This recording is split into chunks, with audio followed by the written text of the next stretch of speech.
Hey guys, welcome to episode 35 of the MotoMarvel podcast. Yes, and as you can see, Sal has decided to wear a jacket and a hat in a podcast. My hair is not there yet, alright? That's why I'm growing my hair, it's not there yet, so I have to wear a hat. At some point you will see this atrocious haircut.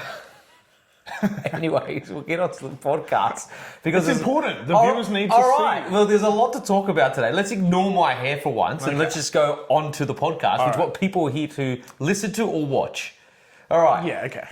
Anyways, this week we have some cool news, some exciting news, and we've also got some updates on events that are coming up. Correct, yeah, so been a little bit more discussions and planning with our Cars and Coffee coming up, Sal, which we're super excited about. So locked in the event, locked in the date, so keep an eye out, boys, because we will be releasing that very shortly with all the details. Yes, and girls. You just said boys. Boys and girls. Come on. Boys and girls. Boys and girls. Everybody.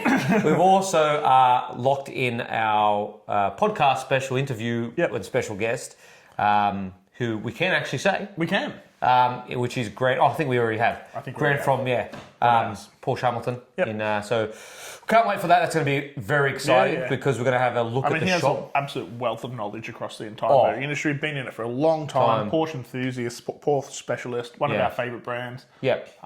That's going to be a special one. So yeah, that podcast there, guys, stay tuned for that because if you're a Porsche enthusiast and you have a lot of questions or there's things that you want answered, please do not be afraid to either DM us or send us an email at info@motomarvel.com.au. That's the one. And we'll be sure to put it in the podcast if you've got questions about certain Porsches. Anything for Grant? Let us know. So that podcast will literally be all about Porsches. And mostly, yeah. And just us having a good time talking crap. Like usual. As usual. Anyways, let's get on to this week's podcast episode. Sal. Yes, mate. This was one that I pulled up and found for you. Yep. I would own the absolute shit out of this. This thing is sick. I think this is... Honestly, it's mad. Look at the front on this thing. I think it's the ultimate dad hack. This is the ultimate dad hack. I don't know if I'd ever say I would own a... big four-wheel drive. Yeah, like, for me, I've never been like, the Patrol, cool. But this is something special. This is sick. This is... Nismo taking a Patrol and doing this to it, wicked. It's literally Godzilla on steroids. Yeah. So he's bulked up, he's got a bit bigger and beefier. Yeah, it's a little bit better than I think what they did with the Duke. Oh yeah, a lot better. Like this, okay, so just to give you a clear indication, guys, what they've done to this absolute behemoth, they've put the 3.5 litre V6 bi-turbo in it, 495 kilowatts. Are you happy with the V6? 9-speed auto, Nismo tune. Man, thing nearly weighs 3 tons. Yes. Are you happy with it being a V6 cell? Because typically you'd be... needs a big V8. No. Hear me out. Yeah, okay. It's got a fire-breathing 3.5 litre V6, which we know Nissan do a very good job. Correct. So I'm not against that. And the amount of power this thing makes, and you can imagine you could tune it even further than this. Yeah, I mean, it's already silly. Do you really need more than 500 kilowatts? Wow, look at that. Maybe at 3 ton you do. Oh, look at that interior. Look at the seats as well. Like... everything's like Alcantara. Yeah. It's like full Cuzzy spec. Yeah, like that is fat. look, like the front is like... You know the funny, it's got a rear diffuser with the Formula 1 style brake light. Yeah. I mean, it's just... on a big family four drive. I think they're just design language on this as well. It's just super cool. To be fair, this is really nice to see Nissan do something with this car. I don't know if it will arrive in Australia. We don't know yet. The sad thing about this Patrol is that they're currently being released in Dubai at the moment. We're not getting them until, I think, end of next year. Yeah. The Patrols, the new Patrols. And to be fair, I've seen photos of this, and obviously I'm going to put them up here so you guys, while I'm talking, you'll see the photos of it. I don't know about you guys, but I think the one here, the new gen, looks way better than the 300 series LandCruiser. Yeah, I'd probably agree with you. I think it looks really, really nice. I really like they've what done a good job of it as well. Look, the version that, that's the outgoing version, not that it was ugly, it was very dated. Yeah. You remember I had one for a review, and the interior felt like something from the 90s. Yeah, and it was like, recent year model car. Yeah, they just kept facelifting her face, and the facelifts weren't major things. It was like, let's change headlights. let's change the infotainment system a little bit. It's about time it got a full overhaul. Yeah. So Yeah. this thing, I'm with Nick. I would own the living shit out of this thing because it is absolutely ridiculous. 500 kilowatt, bi-turbo, 8-seater. Yeah. Like, Get the kids to school very quickly. very quickly. Yeah. And in style. Remember, Looking cool. speed and power. Yeah. Speed and power is the key to everything. Okay? Yeah, yeah. Because when you get home faster, Yep. your kids like Jeremy Clarkson are less likely to be Yeah.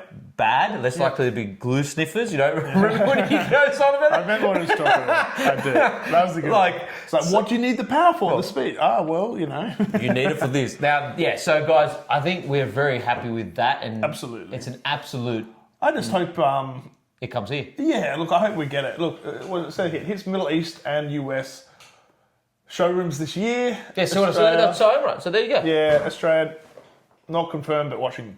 Yeah. I agree. I really hope it does come here. What do you think? Do you think we have a big market for it?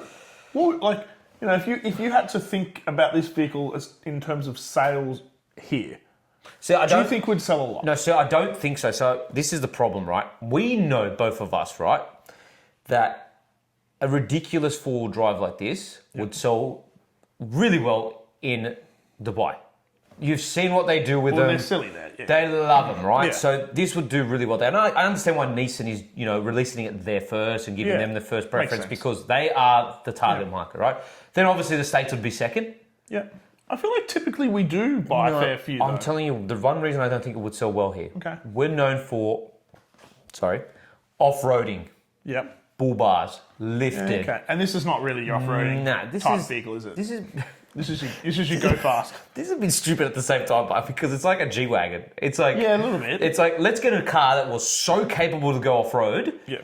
Lower it, put sports suspension, ridiculous power, and try to make diffusers and try to make it go around corners. Yeah, like to be fair, a lot of all those lift kits, diffusers, and everything are actually impractical for going off-road. Big the wheels are. Yeah. So they're not. So usually when I think of Patrol, I think Yeah. big chunky tires, small rim. Yeah. That's the complete opposite. No, it's like a high performance SUV, right? Like, but I just think it's cool. But yeah, Which brings us on to something that we weren't going to include in this podcast, but I am going to talk about it. Sure.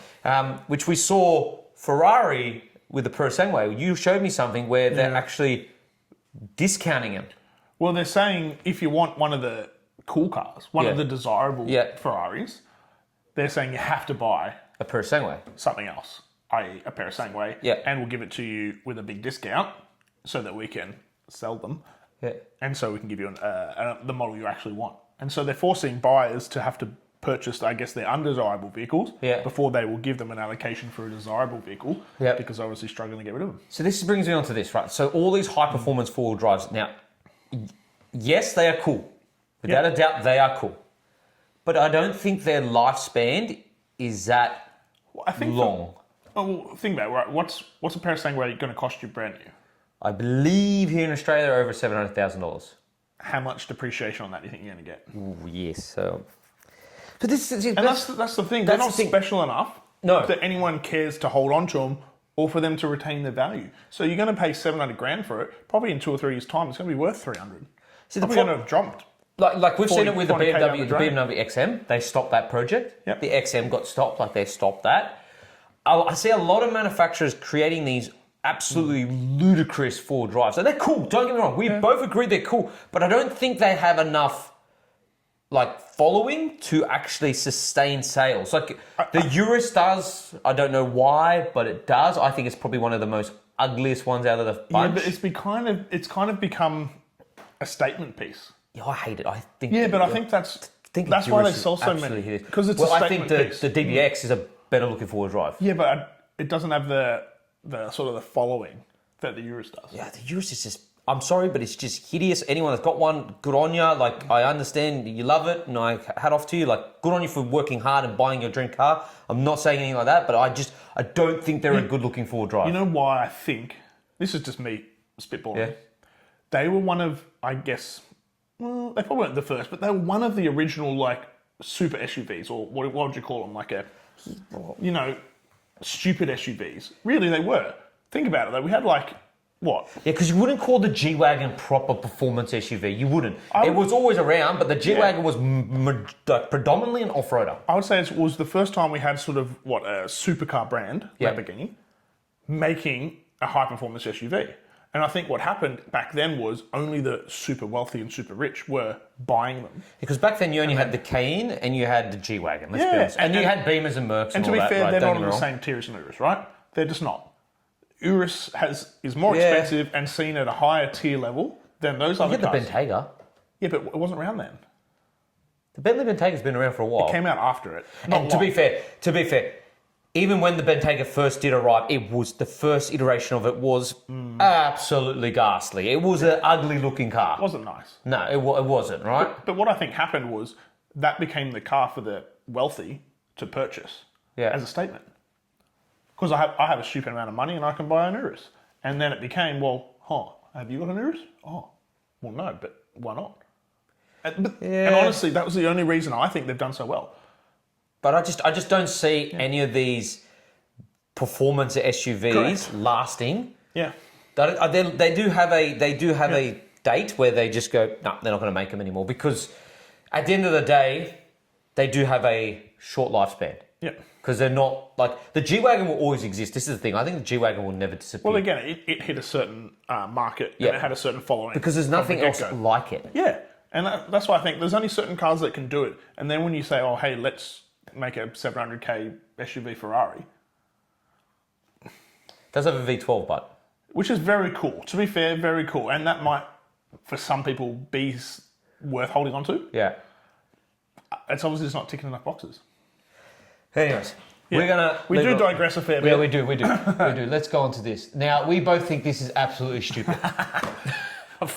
Let's have a Jimny police car. It's going to catch no one ever. What are they ever. Like, I love our country. I love our country to death. But this is just dumb. What box is it trying to tick? I don't know what boxes this is. Let's put the criminals in the back. Oh, wait a second. There's not enough room. It says, this little legend will help officers connect with locals at school events, bringing big community spirit in a small, iconic... So unless it's... Okay, if it's used for promotional reasons, I can completely understand that. Sounds like all it's used for. But to be fair, right? Listeners, you're a kid at school. They rock up in a Jimny in a cop car. I'm going to join the police force. Do you go, oh, that's sick? I don't think you do. I don't really think you do. I don't think you aspire to join the police force. I'm a bit confused. Yeah, I'm confused because if you're a kid, you're right. You're a kid. You're getting ready. Like, I really want to be a cop. I so badly want to be a cop. Yeah. The cops come. They're in their police uniform. You got the gun. You're like, this is mad. You walk outside and there's a Jimny. Yeah. And you go, oh, is that the car I'm going to be driving around? I don't know if it would inspire me to become a police officer. I don't think it would inspire any kid that's a motoring enthusiast expecting. See, back in the day when we had the police rock up at our school, they had the cool, they had SSs HSVs, with everything. They had mad cars. You're like, you'd be like, oh, rev it, and then rev it, make noise. Like you're being an idiot because you're young and you're a hoon, but you're like, rev it, do a burnout. But when you rock up Jimny. No, that seems like a very not car to be promoted. No, it's a very shit thing to bring. Look, I don't think Jimnys are bad cars. I think they're pretty cool little things. I think they have their own little... They have their little community, but I don't think it's a car enthusiast that wants to be... Like a kid who wants to be a cop is expecting like V8. Like... Well, I just don't know if that just references police work at all. No. The Jimny. I wouldn't see that and think, cool. Aggressive. I want to be a police. Like, can I put anyone in the back? No. No. Oh, I can go off-roading with it. Can I chase anyone? No. I can go off-roading though. That's it. I can put my picnic in the back and I can go off-roading. That's what I'm going to do in my Jimny. Anyways, we just think that's a bit stupid. We were a bit surprised and unsure about the Jimny decision. So this is quite fascinating. So thanks to thebeep.com.au, we've got two things from them today. So we've got two kind of stuff from their Instagram channel. Car colours that keep their value. I was very surprised about this, Sal, because it's not at all what I would expect. Nope. I've always thought of and generally had success having cars with more popular colours, i.e. your blacks, your whites, those sort of colours. They're saying nearly the opposite here. That as far as a depreciation value... Yellow, orange and green seem to be the least. Yeah, and see, So for me, there's always been, this is my distinction, right? When it usually comes to this sort of thought process. My thought process, if you're buying an everyday car, like just your family run-ins, whatever else, you want them in black, white, your colours, because they then just appeal to everyone. Yep. And they can do it. If you're going in like a hypercar, sports car, supercar, you do go unique colours. Yep. Because they're uniquely different, and usually people like that want something a little more out there, a little different. So if you're talking about that, like, you want a red Porsche, or you want a yellow Lamborghini, or you want, things like that, right? That makes sense to me. But here... Yeah, I'm with Nick on this one. It's a bit... The statistics are... it's baffled me. Like... So I just... Yeah, I understand red. Red is a colour that, most cars do hold their value very well, because there's a lot of cars out there that come in. Mazdas that are red predominantly sell better than the other Mazdas, because Mazdas look good in red. Ferraris in red. Any car that is known to be of a red... colouring, right? I think red has always been doing well, but I think it's the other colours that are but a bit odd. Like, so I thought beige would be crap, and brown. Yeah. Like blue, I thought blue would be higher. Black and white are the worst. Yeah, like I understand gold. Like anyone that buys a gold car, but black and white up there with gold. Yeah. Come on, guys. So I don't know where these statistics have come from. They're very different to what our thought process is. Anyway, on to the next thing. We are on to... Now, this is shocking. So I did want to show you guys this. This is recent too. This is May. This is May. So these are recent figures. And I've said this countless times on the podcast. It was about time... There was going to be a time where we were going to see Chinese manufacturers creep up into the top sellers. Yep. Right? And this is crazy. So BYD, as we know, is at 12th, which is pretty good, to be honest. But, but the crazy thing is you have... 3 Chinese manufacturers in the top 12. So you got BYD 12th, you got MG at 10th, and then you got GWM at 8th place. It's very impressive, isn't it? Yeah. But the saddest thing, which Nick pointed out, is there is no European brands whatsoever there. None. We've got no Euro brands at all there, which is quite stressing. Yeah, well, it just goes to show again what we've been talking about so many times on the podcast, Sal. Yep. That the European laws, restrictions, everything are destroying the cars. Is really destroying that, industry there. And our stupid luxury car tax here in Australia. Yeah, but we're not a big buyer, so it's not a huge deal. Yeah, but to be fair, what's the point of the luxury car tax now? No, look, honestly, if you're from Australia, the reason they brought in the luxury car tax a long time ago, if you're not from here, is so that we would buy more Holdens and Fords, which made total sense. And the European motoring industry is lobbying for LCT to be removed. Correct. So that the cars that are coming in here are more cost effective for us to purchase in comparison to some of these other brands. And they're doing that because they're struggling. Well, yeah, but they've kind of, well, not them themselves, but Europe has done it to them. Yeah. And it's just, so it's a bit stupid that we still have LCT, given that we do not build anything in Australia anymore. No. So why are we paying it? Because if we can have a tax, why not? Yeah, why not? We'll just tax everything. We'll tax this chair. We'll tax Nick's jumper. We'll tax everything. We'll even tax Nick's teeth. Yeah. If we could. How about let's just move on from politics? Yeah. So, if you get Sal started on politics, we'll go across. So the top selling models. Like this is okay. We know this. If you're from down under, the great country down under, Australia, right? Utes, mate. We know our utes sell great. So the Hilux is number 1, and the Ranger is second. I'm actually surprised Hilux beat Ranger. I would have thought Ranger was above. But wait, hold on. I'm going to start a war here in the comments. I'm going to start a war here. The Hilux is way better than a Ranger. Okay, that's fine. I'm just saying, I see more Rangers than I do Hiluxes, but maybe I'm just paying more attention. They are very close anyway. So then you got the RAV4 is third, no surprise. That's the new one, which I think is a nice model. Don't worry about number 4, just a Tesla. Yeah.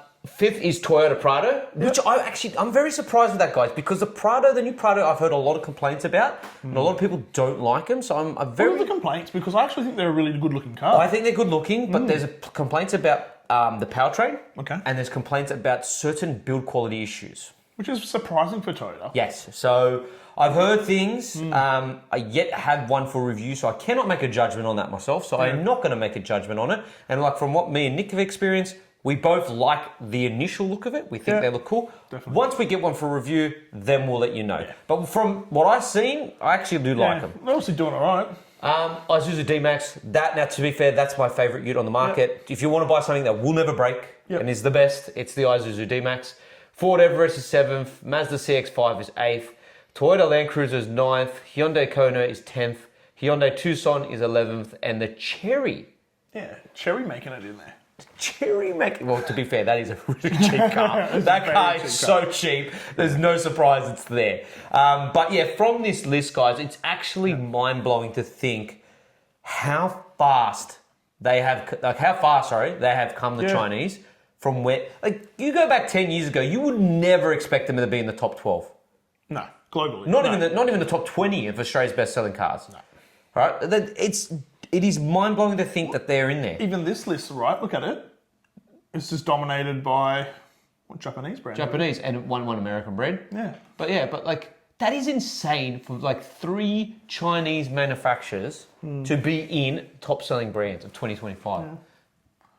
All right. What's next, mate? Okay, so this is pretty cool, guys. Yeah. This is actually quite cool. CarPlay updates. So CarPlay updates.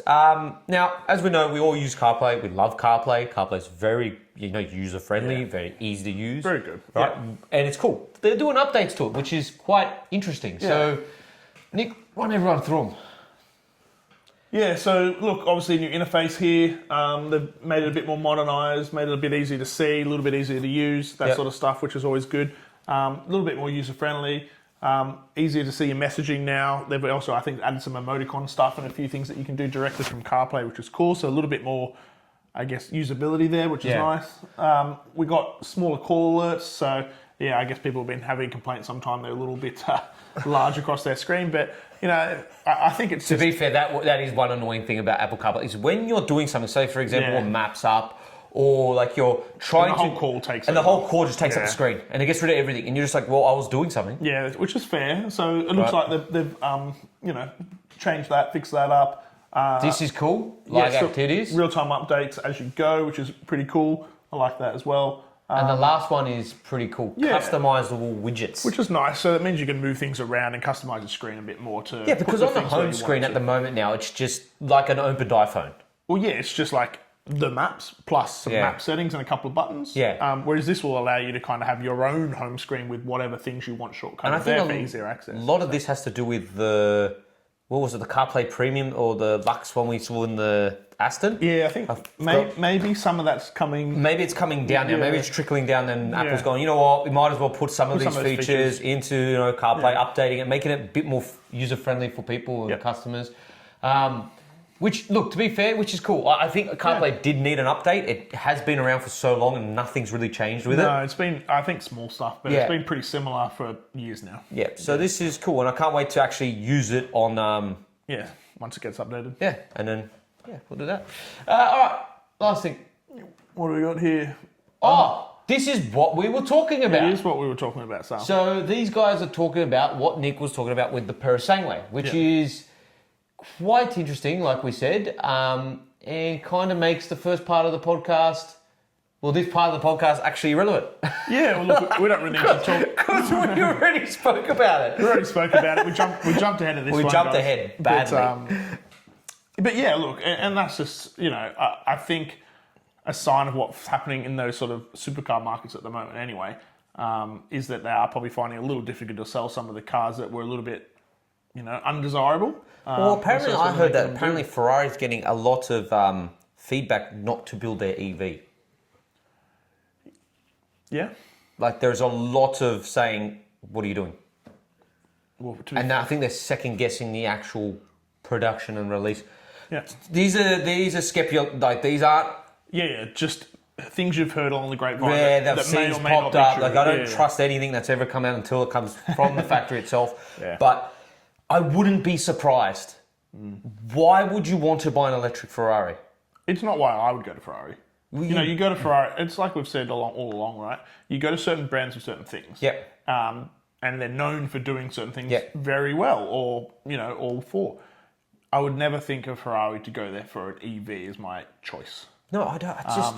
I get that and the problem is they get caught up in all the European stuff too, right? You can't do anything about it. So no. That's just the issue with that in general. Well, the problem is, and like what Nick was saying, it's like with these these four drives that they're making. It's not by any means that they're terrible, any of these four drives. I don't think any of them are bad. They're bad. It's just... What market are they ticking? What market are they ticking? And if they're already being like... So the Urus already has a following. Yes. And like Nick said, it's one. Yeah. People are now buying the Urus as a statement thing. I've got a Urus, you've got a Urus, I've got to buy a Urus. So everyone's buying... Yep. When you come in and the Urus is already dominating, it's quite hard to then persuade other people to buy something else. Yeah. Especially, to be fair, nearly doubled the cost. What's an Urus? 400? Oh, 700 for the purosangue? Why don't we just look it up? We've got a laptop right here. Come on, do it. Do it for the people. Come on. What are we looking up? Look up purosangue and we're looking up the Urus. So we might as well look up the pricing so we don't get it wrong and look like absolute dinkuses. I don't even know what... Australian price. There you go. And then look up the purosangue. Oh, there we go. That's for the 400. performance. All right, that's... Yep. Now, to be fair, I don't know why you'd buy a Urus because it's just a glorified Q8, RSQ8. Yeah, so I told you, over 700,000. Yeah, so I was exactly right. I said 400 and 700. Oh, right, so, you were right. Thank you. Okay. I am the best. No, you're not the best. Look, to be fair, like, I don't know, I don't even know why you buy any of them, to be fair. To be fair, if you said to me right now, if you said to me, Sal, you have all the money in the world right now, go buy a family four-wheel drive that's comfortable, luxurious, really nice to drive, what do you think I'm going to buy? I don't know, mate. You tell me. No, you go. You guess. No, I got no idea. I'll get you to guess.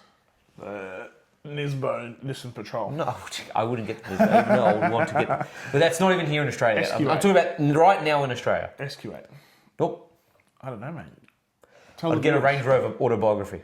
A Range Rover autobiography. Bro, they are the most comfortable cars to drive. Yeah, they are cool. They are so comfortable. And to be fair, all right, when you're buying a big, luxurious four-wheel drive, I'm sorry, I don't care what it does 0 to 100. I'm buying it to be comfortable and to experience a really nice ride and quietness and like I get the appeal of the Urus, the purosangue and all that. Like I love the purosangue. I love it. You think I love the stupidity of having a V12 in a four-wheel drive, but at the end of the day, I'd still buy a Range Rover. Fair. Like, I get what you're saying. Or I'd buy a Bentley Bentayga because, to be fair, the Bentley Bentayga has the best interior I've ever seen in my life. They are very nice. Yeah. And very comfortable. Yeah. But I would buy a Range Rover autobiography. But there's people out there who want a high-performance SUV, so when they jump in on the weekend and go stupid, they can. I know that, but when you're spending that much money on cars like that, you then have that much money to buy a car that you can do that on the weekend. Probably. So what's the point of it? Because when you're with the kids and you're driving around, you still want to have a cool car. And it's a statement too. It is. I get it, but I'm just... What would you buy? All the money in the world, you could buy a family four-wheel drive right now. Family four-wheel drive now. Jeez, that's a good one. I don't know, actually. I'm trying to think, what would I buy? Yeah, I don't know, to be fair. They've all got some appeal. I probably wouldn't buy an Urus. See? Probably more because of the looks. I don't really like the looks of the Urus. Purosangue, I'm not really a Ferrari fan. Cayenne, they're okay. See, there again.